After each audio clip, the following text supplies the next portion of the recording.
오늘은 죽었다가 살아나서 예수님을 만나 미래를 보았다고 주장하는 데 믿을 수 없는 이야기를 탐구해 보겠습니다. 여러분 안녕하세요.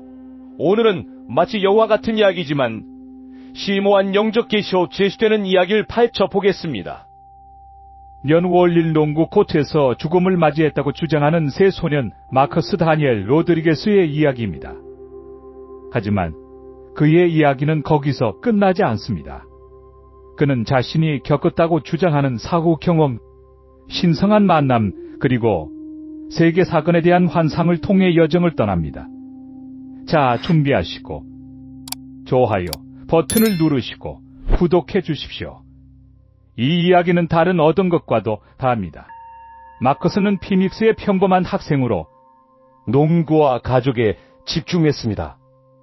하지만 결승전 도중 그는 쓰러져 자신이 몸을 떠나는 것을 느꼈다고 말하는 전환을 경험했습니다.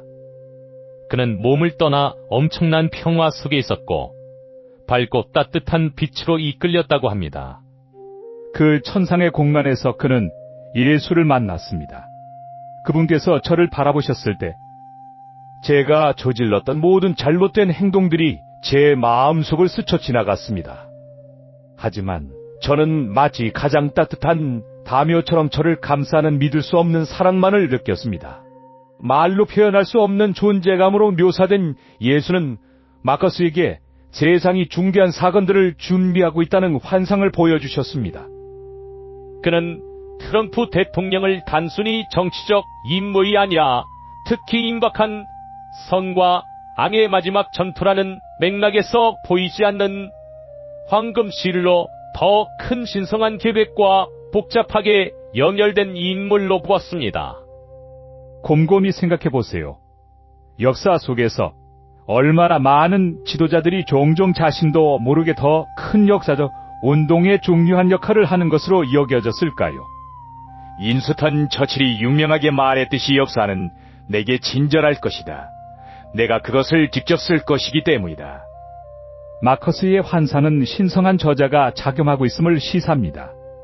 그런 다음 환상은 중동, 특히 이란으로 바뀌었습니다.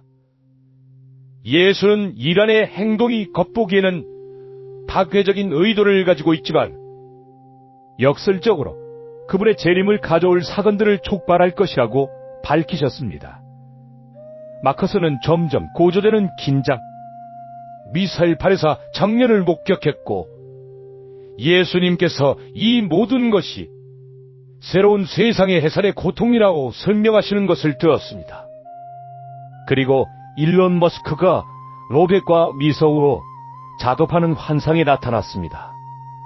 예수님께서는 이 기술이 그로 인한 혼란 속에서 복음을 전파하는 데 사용될 것이며 전 세계 사람들을 영렬하고 신성한 목적을 성취할 것이라고 설명하셨습니다.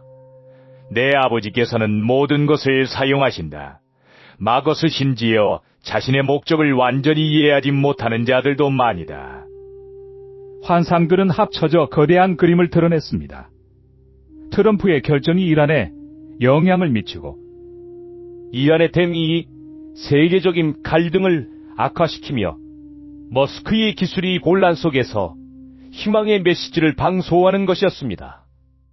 예수님께서는 혼돈이 단지 새로운 세상으로 나아가기 위한 성안일 뿐이며 이 인물들이 알고 모르든 간에 신성한 교양곡의 일부라고 설명하셨습니다.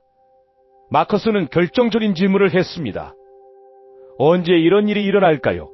예수님은 대부분의 사람들이 생각하는 것보다 빠르지만 두려워하는 사람들이 믿는 것보다 늦다고 답하셨습니다.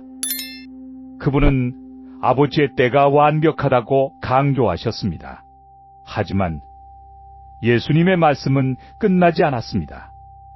마커스는 지구로 돌아가야 한다는 것을 보여주셨습니다. 그의 임무는 이 환상을 공유하고 희망을 퍼뜨리고 마음을 준비시키는 것입니다. 불신에 대한 두려움에도 불구하고 예수님은 나에게 마커스의 나이는 중요하지 않다. 믿음이 중요하라고 그를 안심시키셨습니다. 그는 마커스에게 희망의 상징이자 신성한 통제에 상리시켜주는 황금 씨앗을 주셨습니다. 마커스는 변화된 소년으로서 자신의 몸으로 돌아왔습니다. 의학적으로 그는 완벽하게 건강했고 그의 경험에 대한 설명은 없었습니다. 그러나 내면적으로 그는 다르게 느껴졌습니다. 그의 기도는 새로운 깊이를 가졌고 그는 사람들의 영적 필요를 감지할 수 있었으며 꿈에서 환상을 끊임없이 다시 경험했습니다. 그는 자신의 이야기를 나누기 시작했고 그의 말을 진실하다고 여긴 목회자부터 시작했습니다. 소문이 퍼지면서 마커스는 특정 날짜로 미래를 예측하는 것이 아니야. 세계 사건에서 신의 소응이를 어떻게 보는지 설명하면서 말하기 시작했습니다. 그는 회의론을 인정했습니다. 어떤 사람들은 나를 미쳤다고 불렀습니다. 다른 사람들은 내가 관심을 끌기 위해 지어낸 것이라고 말했습니다. 그러나 그는 영향력 또한 목격했습니다. 연화된 마음, 갱신된 믿음, 그리고 다른 사람들의 두려움이 진정되는 것은요, 혼돈이 오면, 그리고 그것은 올 것입니다. 사람들은 두려움에 사로잡힐 것입니다. 그들은 세상이 끝났고 하나님이 그들을 버렸다고 생각할 것입니다. 그러나 나는 그 이야기의 끝을 보았습니다. 마커스의 핵심 메시지는 희망입니다. 그는 혼란이 하나님이 통제력을 잃는다는 것을 의미하는 것이 아니야. 하나님이 통제력을 잡고 계신다는 것을 의미한다고 강조합니다. 낡은 세상은 새로운 세상을 만들기 위해 해체되고 있으며 예수는 정복하는 왕으로 돌아오고 있습니다. 그는 마음속에 황금 씨앗이 앞으로 일어나기에 진조하고 믿습니다.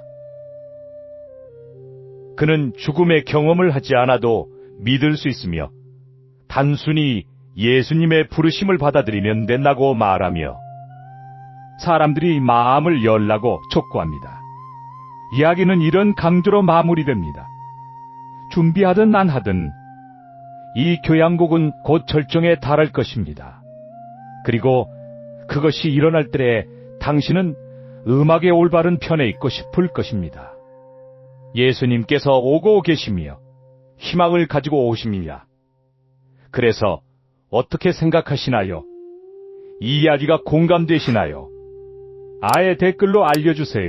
그리고 이것이 흥미롭다고 생각하시면 이 영상의 좋아요를 눌러주시고 더 흥미로운 이야기를 위해 구독해주세요. 시청해주셔서 감사합니다.